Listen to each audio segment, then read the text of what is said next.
Welcome to the Chicago Bears Podcast, a presentation of ESPN Chicago, Chicago's home for sports. Here's your host, Pat, the designer.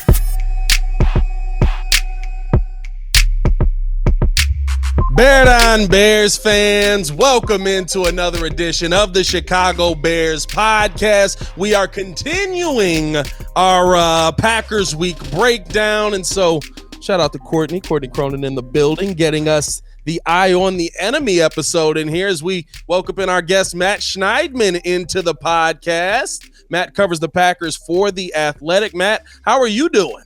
I'm great. Enjoying a nice – is the air quality as bad there in Chicago as it is up here in Green Bay? It's terrible. It's still pretty bad. I literally was laying on the couch. I couldn't lay on my left side last night because of the smoke. Like I felt like that's intense. Are you sure it's just the smoke? No, legit. Well, I don't know. It might have been gas. I have no idea. It wasn't the shower beers, first off. But no, like I legit, like I was like, is this what? And my guy was like, yeah, that's how smokers feel every day. And I was like, why do they do this to themselves? Yeah, this is terrible. So it's pretty bad up in Green Bay, Matt? Yeah, it's. I think the air quality is like 240 or something. It's really hazy, but 240. That's why I'm excited to be inside talking football with you two. Can't go wrong there. I mean, let's jump right into this. I think, by the way, like the video, subscribe to the page. If you're listening on the podcast side, we have it 5 days a week. Leave a 5-star review. Stop playing around with us. Bear down out here. I have to ask you this, Matt, because this is where everything starts, right? This is where the questioning on the Packers starts. Aaron Rodgers is no longer there. You've been able to get an early look at Jordan Love. What should Bears fans kind of expect to see from the quarterback that we're going to face in week one? Is he progressing in the right direction the way the Packers are hoping for? I would say he's progressing well. You're not going to get Aaron Rodgers. That is probably a welcome sign for Bears fans. Yeah. But listen, Matt LaFleur sat down with us at the owners' meetings in Phoenix a couple months ago and said, temper expectations. We got to temper expectations for this kid. He's 24. Don't expect him to play like Aaron Rodgers. So they understand that there could be some growing pains. Now, it's cliche to say this, and it's kind of a cop-out, but nobody really knows what he's truly going to be as a starter until he gets in consistent, meaningful game action. This is his fourth year in the league, and he's only started one game. That was against the Chiefs in 2021 when Rodgers tested positive for COVID that week, and Love did not play well. I think the Chiefs had 16 quarterback pressures that game.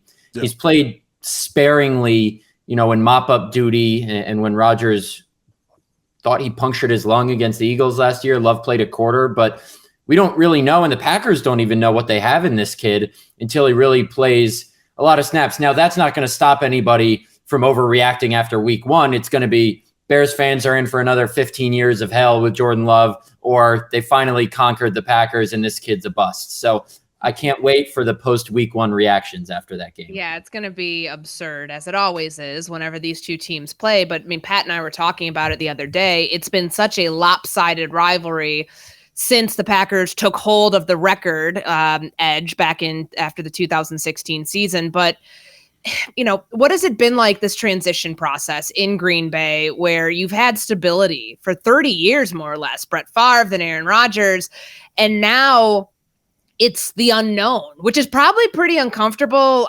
For fans for sure, but inside the organization, is there kind of that same feeling that the unknown and these uncharted waters that they have yet to go through, or, it's a little different, I'm sure, for people in the front office and the coaching staff, knowing that the quarterback is a completely different person than it's been for so long?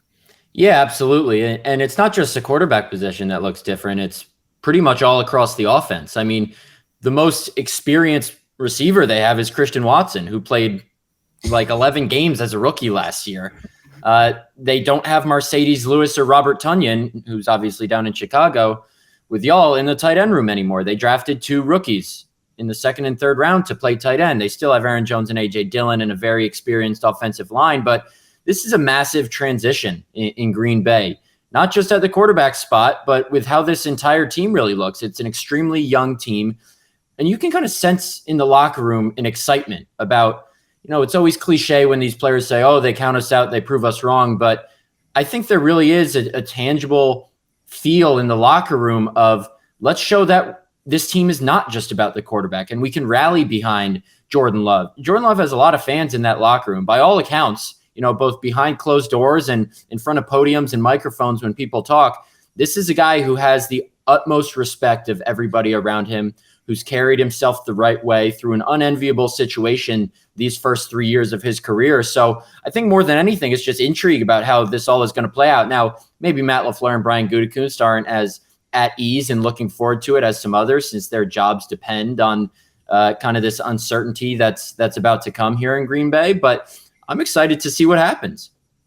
Yeah, it's definitely going to be a very different situation without Aaron Rodgers there. But what do you think the game plan is, right? Of course, still having two dynamic running backs in that backfield. What do you think the Packers' game plan is going to be to try and make life as easy as possible for Jordan Love? Because I think that's the thing. You kind of have to still approach this, even though he's been in the league, 3 years now? Like, he's a rookie quarterback. Mm-hmm. So you got to give him a lot of those rookie quarterback helpers, right? The running the ball a ton, trying to run some RPO with this guy. What do you expect to see from the Packers offense this season to try and make things easier for Jordan Love? You said it. They got to run the ball. They got to be one of the best running teams in the NFL. They have, as I said, Aaron Jones and A.J. Dillon, which you could make the case is the best running back tandem in the league. And they returned 13 guys from their offensive line last year, including all 5 of their starters. David Bakhtiari and Elton Jenkins were the 2 Pro Bowl starters on the left side of the NFC offensive line in 2020, and then both went through torn ACLs. They were really never consistently healthy last season. Now they are. So if the Packers can get both of them healthy, then they have Josh Myers, John Runyon Jr., and Zach Tom on the right side. They were a top 10 offensive line last year with a lot of injuries and moving parts. Knock on wood, and I know there's always injuries on the offensive line, but if they can stay healthy up front and get a running game going, that should really open up a lot of things for Jordan Love, especially in the play-action passing game, which we know how well Aaron Rodgers did in over his time here. Remind me, is Aaron Jones in a contract year? He, I believe, has one more year left after this. So before the 2020 season... No, before the 2021 season, he signed a new 4-year deal. So he still has 2 years left. Okay. So, the offensive additions they made, they kind of left the backfield alone because it was a very efficient backfield. Jones had 1,000 yards for a third straight season, but we did see some additions at the tight end position, 2 drafted tight ends. You mentioned the departure of Robert Tonyan. Why is that so important to what they're doing in Green Bay? Of course, we saw maybe they would try to have a little bit of a spiteful fun for Aaron Rodgers in round 1 and draft a wide receiver. They didn't end up going that route. But the 2 tight ends that they added in the draft, what can you tell us about how they're going to fit into this offense? Yeah, I think these tight ends are built differently than any really that have been here in a long time, maybe since Jermichael Finley a long, long time ago. Luke Musgrave out of Oregon State and Tucker Kraft out of South Dakota, the 2nd and 3rd round picks respectively, really built, athletic, can get downfield. And as you guys will see with Robert Tonyan, he has incredible hands, but he's not the quickest. He's a really surefire catcher, but he's not entirely explosive. And Mercedes Lewis, arguably the best blocking tight end in the NFL, they don't have either of those kind of physiques and skill sets here anymore. Now, I can guarantee you there's people inside the building who would like a Mercedes Lewis to show these guys the ropes, to block the edge, since he was like a 6th offensive lineman. But they have 2 really pass-catching prominent tight ends in this offense for Jordan Love. Different than what they've had at the tight end spot the past couple of years. Matt LaFleur likes to play 2 tight ends, especially with a team that has such a good running game like the Packers do. But Luke Musgrave and Tucker Kraft, just watching them in OTAs and minicamp, even against no defenders, just the way they glide across the field. I know it's all cliche at this time of year, but the way they can catch the ball and really explode through the catch is something that I think should have Packer fans intrigued, especially since they haven't really had like a Travis Kelce, Darren Waller, Mark Andrews, George Kittle type here in, I don't know, forever. I'm not saying those guys are going to be like any of those 4, but there's at least hope that they could be. All right, so here's where, the Chicago Bears podcast, we can't get too Packers love out here, right? Of course. Too much of that, you know what I mean? No disrespect, Matt, but, I think here's the real question that Bears fans want to know. Where do you think the Packers' weaknesses are going to be on this defense this season, on this offense this season? Where are you most concerned about this Packers team so that the Bears can listen to this podcast and figure out how best to attack them? At the safety spot, I think it's easily the biggest question on the team. The defense as a whole has kind of underperformed the past couple of years under defensive coordinator Joe Barry. They have 8 first-round picks on the defensive side of the ball now that they drafted Lucas Van Ness out of Iowa this year. But, they've been really inconsistent the past 2 years on defense as a whole. They have one great half of the season, then one terrible. But I'm going to go safety because Adrian Amos, who your listeners know very well, started every single game he played for the Packers the last 4 years, and they chose not to re-sign him in free agency. He signed with the Jets for about $4 million, I believe. They have Darnell Savage Jr. and Rudy Ford, 2 guys who did not play well last season, and they're just running it back with those 2.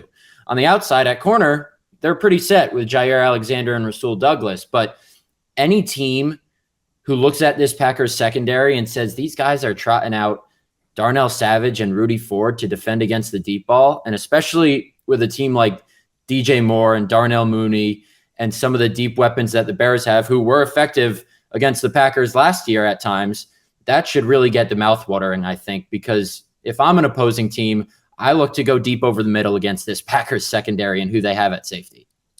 I remember, I think it was during OTAs, David Bakhtiari's comments about, when somebody proposed the question about the rebuild and kind of where this team is, and we can't obviously, I can paraphrase what he said, but it was that it's not a rebuild. And I think you take a look at this roster, there's 43 players of the 90 in the offseason roster that were drafted or your draft picks.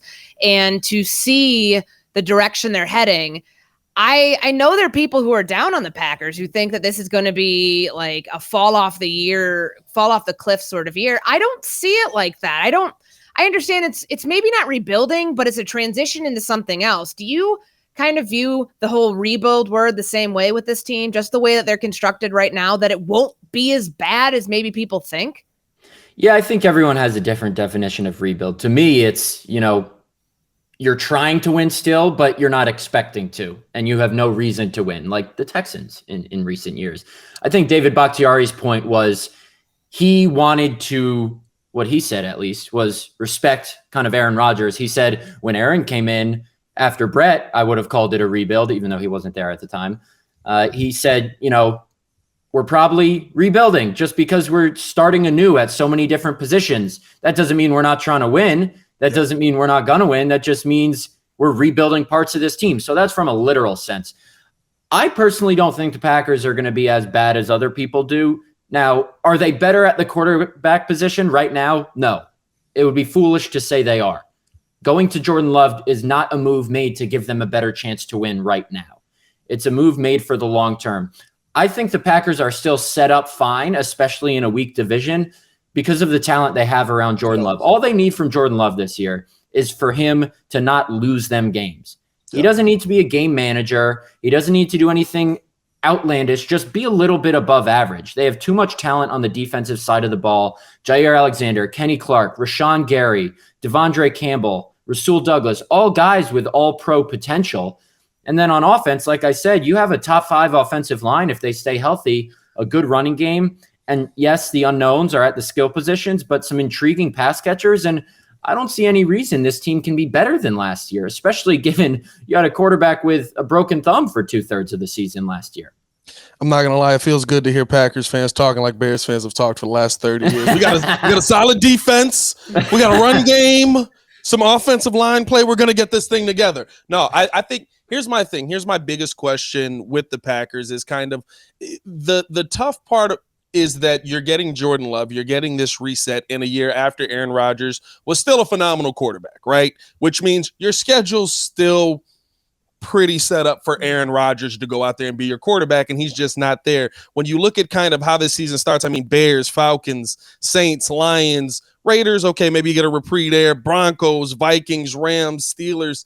It's one of those situations where you can see where the wins come in, but that unknown is still there. How do you think that this Packers team is going to fare with the schedule that they have ahead of them? Do you think that, I can see one of two things where there is that drop off the cliff and finally the team just goes, okay, we have to lose out, or they could pretty much be a competitive team all year based on a lot of the things that you saw.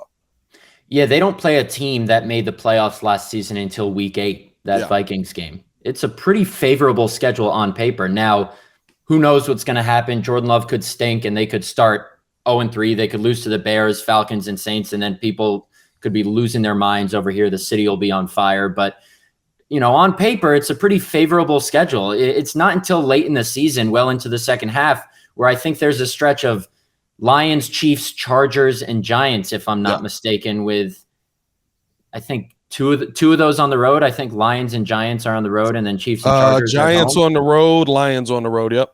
Right. So, they still have 5 primetime games. So the NFL obviously still likes the Packers as a national draw, but 3 of those are in kind of the flex territory. So the NFL brace themselves for, okay, if this kid stinks, we can flex these games out.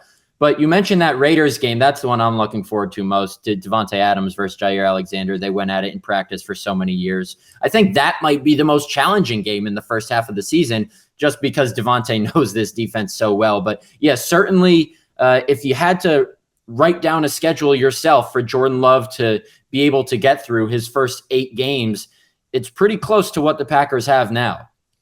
What do you think about the state of the NFC, NFC North? Because it feels more open than we've seen it in probably since the time Aaron Rodgers started, became the starting quarterback for the Green Bay Packers. Do you think that, as you look at the order, I mean, you mentioned Detroit as one of those games this season. Like, they face them twice, obviously, with them being in the division, and many are picking Detroit to win the NFC North. Do you think that there's a chance Minnesota ends up in that spot? Do you think there's a chance that Green Bay actually finishes higher than the 3rd spot in the NFC North, where I think a lot of odds right now have them?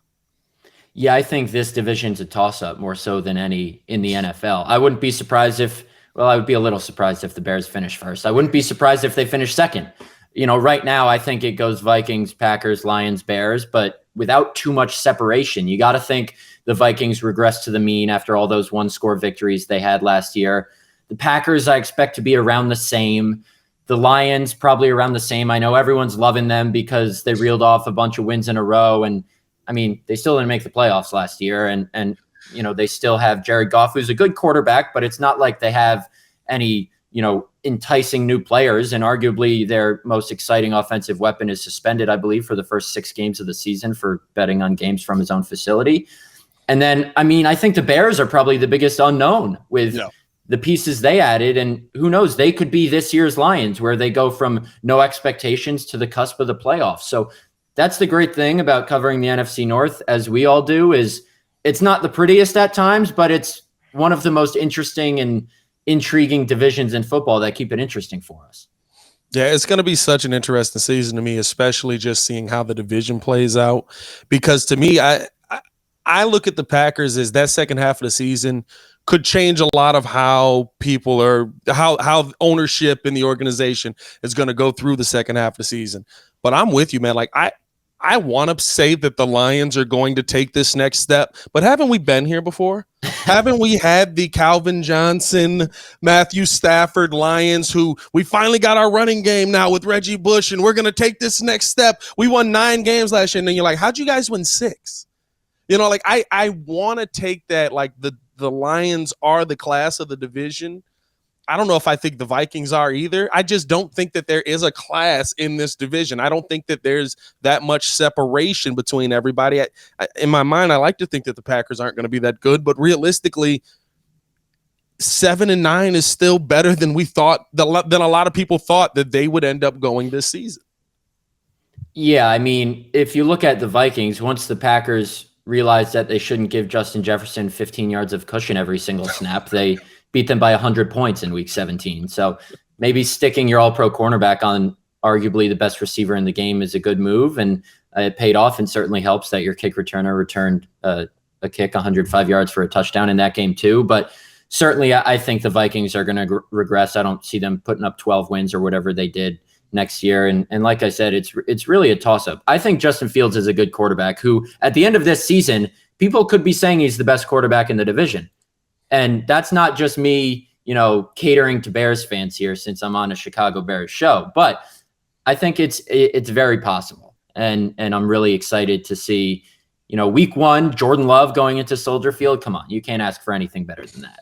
Yeah, it's the litmus test now for where this rivalry is headed, but also 2 young quarterbacks drafted around the same time, with Love going in the COVID year and then Justin Fields coming the year after. You get a chance to, put strength against more of an unknown, but a strength of this offense would be the quarterback. Now we'll see if those pieces around him actually work, if they start to show you that the offense is taking another step. But on the other side of that, with the Packers offense, I know that you mentioned Romeo Doubs, Christian Watson, like those are the only 2 experienced receivers. Like right. What would be the next step for this offense? Even though it's like you're starting over with with a new quarterback, but it still is the same offense. Where do they go where does Green Bay go to show that it's on the right track with Jordan Love? Christian Watson and Romeo Doubs had pretty solid rookie seasons, but both missed significant time with injuries, and they were never really able to string together consistent stretches. As cliche as it sounds, I think staying healthy is the biggest thing. Matt LaFleur was very adamant early this offseason that he didn't want a veteran wide receiver in this room to kind of show the guys the ropes. He wants to let these young guys go. Brian Gutekunst too. I mean, they let Randall Cobb walk. They let Alan Lazard walk. They let Mercedes Lewis go. Those were the 3 veterans at those 2 skill positions that really showed everyone the ropes and also contributed significantly. Now you have Dobbs and Watson, who are both 23 years old, and then Tucker Kraft and Luke Musgrave, who I believe are both 22. Samori Toure, who's a 2022 7th-round pick, who caught a couple passes last year. He's 25, I think, but still not experienced. They drafted a slot receiver from Michigan State named Jaden Reed in the 2nd round this year. I think he'll kind of fill that Randall Cobb role. But listen, nobody knows what to expect out of these skill positions.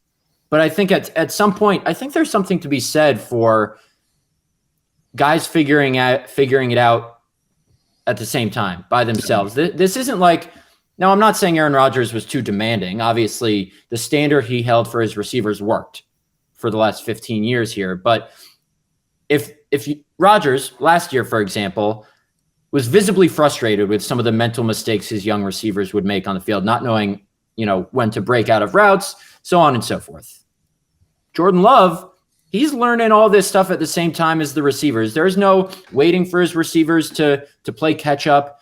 I don't know if that's going to help, but I think it might just make for an easier transition into this whole phase where it's not one guy waiting for everyone else to catch up, and it's just everyone figuring it out together. Now that could result in 4-13, who knows? But it's just something different around here, which is exciting, I guess. Is this a hot seat season for this Packers team, right? Jordan Love, there's a ton of questions on him. Matt LaFleur, can he make it work with a new quarterback? Is his system going to translate? How's he going to be able to communicate that? The defense, like you mentioned, a lot of question marks there where they look like they should have all of these studs, but it doesn't always play out in the game. Is this a hot seat season for a lot of people in that room right now? Yeah, hottest seat is definitely Joe Barry, the defensive coordinator, because he has the players to succeed. They've had tremendous individual success, but they really haven't put it together consistently as a group on that side of the ball. I think this is his last chance to prove that he can be the DC here. On the offensive side of the ball, I think there's a little bit more string. Jordan Love is probably going to get at least 2 years to prove he's the guy. They didn't exercise his 5th-year option. Instead, they extended him a year. So basically gave him more money up front. Doesn't keep the Packers on the hook over the next 2 years for as much guaranteed money as if they had exercised his option. So they'll see over the next 2 years if he's the guy.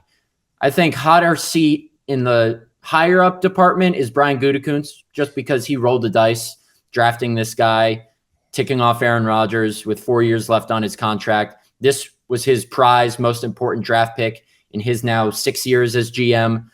Matt LaFleur's probably got a little bit more leniency, but having Aaron Rodgers kind of bought him time. It's always kind of been the feel around here of, okay, we're going to see what kind of coach Matt LaFleur actually is now that he gets to run his own offense. He's kind of pushed back on that, but I think we're going to get to see the kind of coach he really is.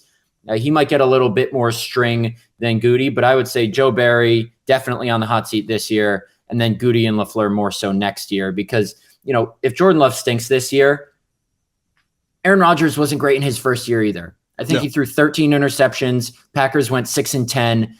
I'm not saying if Jordan Love stinks this year, they're going to be like, oh, he's going to be the next Aaron Rodgers. But I think it's fair to at least give him 2 full years starting. And the head coach and GM are kind of in lockstep in terms of their futures here, just as the quarterback is. Well, according to Rodgers, it was the ayahuasca, not LaFleur. Yeah, Right, I mean, that's course, yeah. it's like he's like second year in the system, had nothing to do with it. Ayahuasca, MVP. Right. Speaking of Rodgers, I know how locked in you've been on his transition from Green Bay to the Jets. You were at his introductory press conference. What do you make of the transition he's made and how he appears like outwardly? I know that it kind of feels like the somebody trying to show their ex, hey, I'm doing fine without you. We've seen him courtside at Knicks games. We've seen him at Taylor Swift's concert. All that stuff is fine. But like, what do you think about him in this next chapter of his career and just how he's coming across publicly with this new chapter about to start?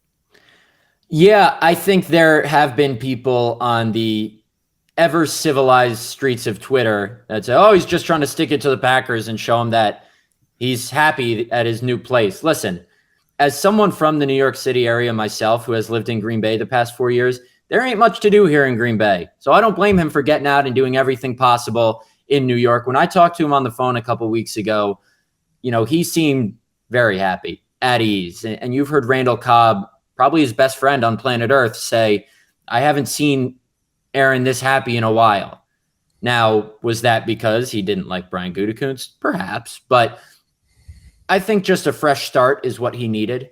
He was still playing at an elite level when healthy here, but things were just unsalvageable between him and the front office. Now, it didn't really affect much on the field, but I think off the field, he's obviously happier. That's what stuck out to me.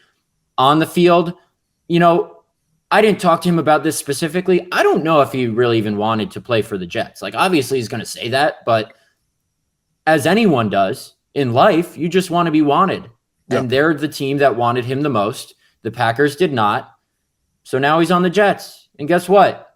I still don't think they're going to come anywhere close to the Super Bowl, but he certainly gives them a better chance. And, coming from New York, I know how starved that city is for great sports figures and icons and winning. And there's no better person to give the New York Post headlines and to stir up some interest than Aaron Rodgers.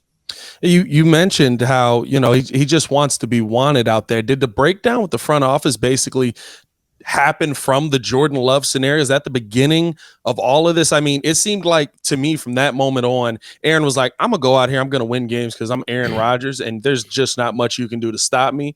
But at the end of the day, like, that is the ultimate slap in the face when I'm still getting you MVPs, when I'm still getting us to the playoffs, even though it didn't, provide the playoff runs that many Packers fans would hope for. And why, when I listen to Packers radio after many of those games, that's my Super Bowl for the year, by the way.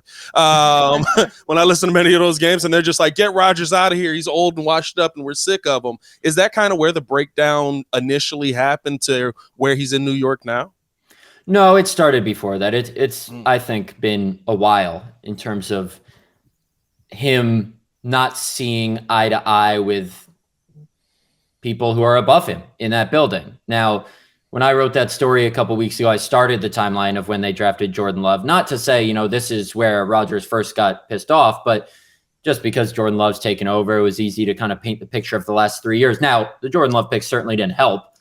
He told me how he poured himself a glass of tequila and he was supposed to go back on the Pat McAfee show, didn't end up doing it. And there was a bunch of stuff over the last 3 years about how they didn't see eye to eye. And, the line he said to me that kind of made me sit up in my chair was, I talk to people that I like, referring to why he didn't always communicate with Brian Gutekunst. And obviously the whole thing this offseason was, we couldn't contact him. And Rodgers saying, you got to FaceTime me. Whatever the truth is there, you can believe whatever you want to believe. It was time for both sides to go. Now, people who say, you should have traded him for a haul after his second MVP season. What GM in their right mind is going to trade a quarterback no matter how much they don't get along after he wins 2 straight MVPs? You can't do that. They saw an out this year financially, and with Jordan Love, they felt finally ready to take over. So it was the right time. Whether it pays off in the long run, we'll see. But I think regardless, hindsight's always going to be 2020, but I think this was the right move after not just the last 3 years since they drafted Love, but probably some more stuff beyond that where Rodgers and the front office kind of butted heads a little bit. All right. I'm not going to ask you for like record win-loss prediction, but tell me one thing, if you see it happen this year with the Packers, that would really surprise you and maybe show you they are further along or further behind than you thought. Ooh, that's a good question. I was going to give a record prediction. I've said 10-7 just because of their schedule. Now, I don't know if that's good enough to win the division. That's probably too optimistic, but something that would surprise me. I'll say if Jordan Love proves this season that he's the guy, I truly expect this year to be kind of a feeling out year for him. I expect at the end of this season, no, that's obviously not a hot take, so I apologize, but I expect at the end of this season to be like, okay, we saw some good things, we saw some bad, we need to see another year of him before we really make a decision on whether he's the guy. I would be surprised if it's either extreme.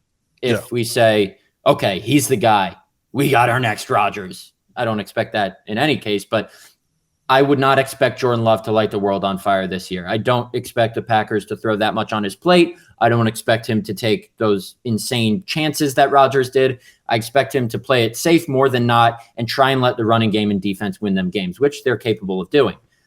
I also don't expect him to just outright stink. Like if he throws 15 touchdowns and 17 interceptions, they can get rid of him after this year. They have an out after this year. Now I think they're going to give him 2 years, but I don't expect him to completely crash and burn or completely light the league on fire. So one of those would be the Packers are farther along in this and Brian Gutekunst is a genius. The other would be Brian Gutekunst might not have a job next year. I expect it to be, as it probably will, somewhere in the middle. I swear, if they found another Hall of Fame passer, y'all this gonna be podcast sick. is going to feel my wrath.